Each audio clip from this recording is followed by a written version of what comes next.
Telegram को ban कर दिया गया है 30 जून तक, क्योंकि 21 जून को नीट का फिर से एग्जाम होने वाला है। लेकिन सवाल यह है कि सिर्फ टेलीग्राम को ही बैन क्यों किया, बाकी सारे ऐप्स भी तो हैं, वहां भी तो पेपर लीक हो सकता है, वो आपको समझना है। देखो आपने ध्यान दिया होगा हर बार पेपर लीक टेलीग्राम पर ही होता है। वो इसलिए होता है क्योंकि टेलीग्राम का जो एक फीचर है एडिट करने का फीचर, जो मैसेज को बाद में एडिट कर सकता है, इसी फीचर का यूज करके ये सारे स्कैमर्स पेपर लीक होने की अफवाह फैलाते हैं।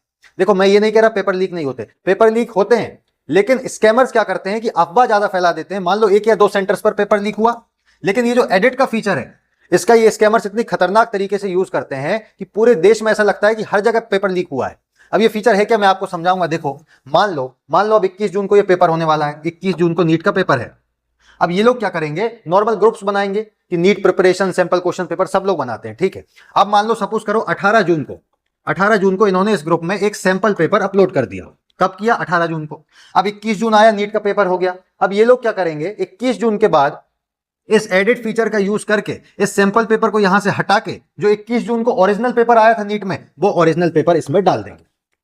अब डेट क्या आ गई, 18 जून। इसका मतलब क्या है, लोगों को क्या लगेगा, अब ये स्कैमर्स लोगों से कहेंगे कि देखो हमने तो 18 जून को ही पेपर बता दिया था, 18 जून को ही ओरिजिनल पेपर अपलोड कर दिया था जो 21 जून को आया है, जबकि ये पेपर अपलोड तो 21 के बाद हुआ है। लेकिन ये जो एडिट का फीचर है भैया, इसमें लिखा भी नहीं आता कि ये मैसेज एडिटेड है। जैसे हम व्हाट्सएप पे कुछ एडिट करते हैं तो वहां लिखा आता है एडिटेड है, लेकिन टेलीग्राम पर ये नहीं आता। इसी फीचर का यूज करके पूरे देश में गलत अफवाह फैला देते हैं। इसीलिए भैया 21 को पेपर है, लेकिन 30 जून तक बैन कर दिया कि बाद में तक दिक्कत ना हो।